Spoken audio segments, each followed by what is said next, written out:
everyone, welcome back to my channel. I am here today with a very special guest which you might recognize. This is Kevin. Hi. From our team. I'm sure that you have seen him in previous videos that I have posted, especially on the vlogs. Now in this video I wanted for him to come on because, as you know, we have this crisis going on. A lot of people are freaking out.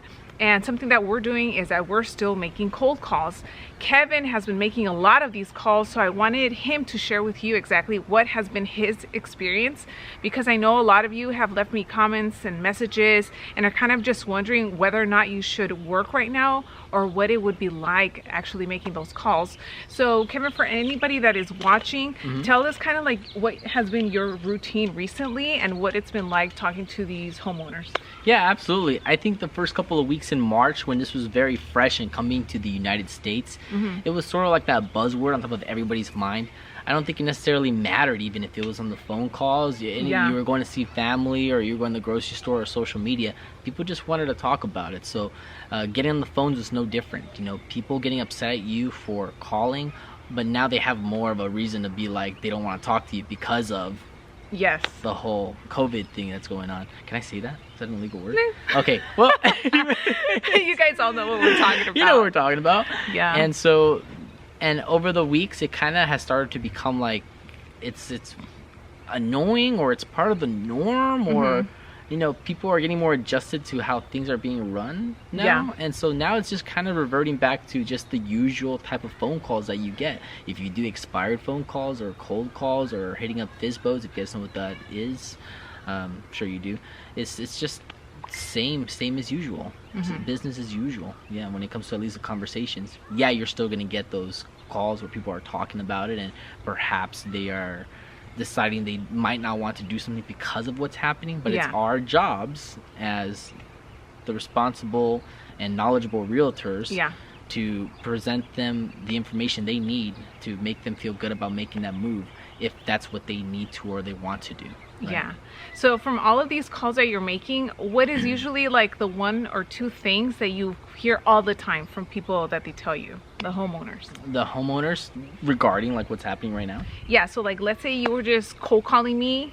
What's like the first line that people say? Or for example, you cold call a lot of expireds, right? Yes. So you call, what's usually your line or your script that you say?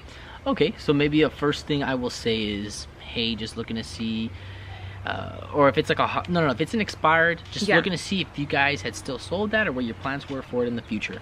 And usually people will say, well, I don't plan on doing anything, especially with what's going on right now. And I think that's kind of, it can be like, it can work for you in a good way and a bad way, because if they do want to do something, they'll tell you that they want to do something, but they can't because of the crime. So it kind of adds like some they think it's like a good weight to them, like it's a good like added measure for them to, like a good excuse. It's another excuse for them to use if they're not really serious, just like any other thing they've used. And it's just coming to my head right now, right? It's just another excuse for them to say, to weed them out if they're really serious or they're not. And that's when it comes to you. Like, are you also gonna let that be an excuse for you to stop making phone calls? Because whether it's, oh, well, everyone's telling me that, you know, the pandemic going on, so I should stop making cold calls, or you know what, everyone's telling me to stop doing it because I should stop bothering them, because I should stop doing the calls, or you know, whatever it might be. You just never know, because that's kind of exactly what my experience has been also. When I have cold called, a lot of the people tell me, you know what, right now we're kind of putting everything on hold because we don't know exactly what's going to happen, or I was in escrow on another house, but I ended up having to pull out because I might lose my job. So there are certain conditions where we do understand that somebody doesn't want to move forward. But at the same time, now I want to touch on something that we have done, which is from the listing side. So we actually put a home on the market, which is, I actually talked about it in the last video that I posted. But Kevin was the one that got this listing. He had been following up with that seller. So can you kind of walk us through how that whole process was, actually getting that contact, and for us letting the seller know how we were going to proceed given the circumstances that we're going through? Well, I think they were just as sort of skeptical going into the process of putting their house on the market.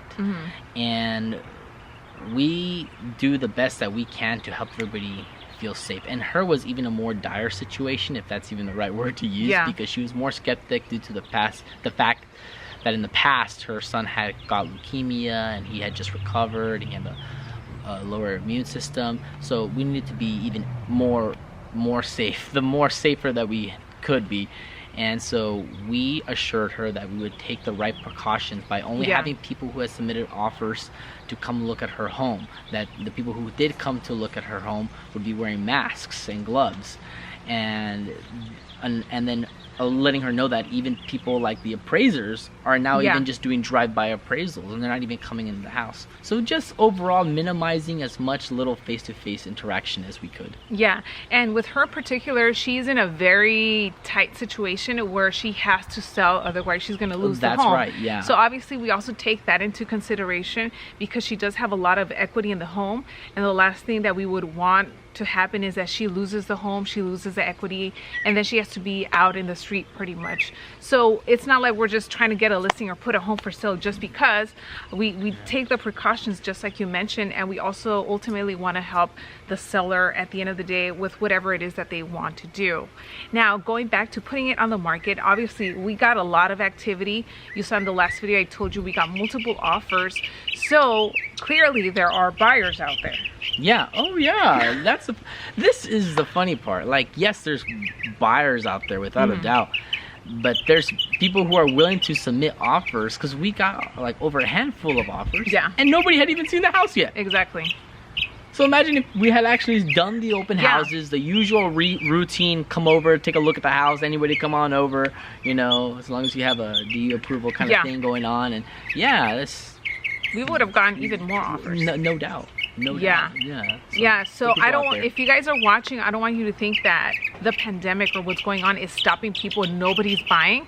On the contrary, the more motivated people that have funds in the bank and are just ready to pull the trigger are the ones that are still looking at property and submitting offers. Cool. Awesome. You hear that, Bird? Yes. Hey, Bird, we're trying to do a video over here.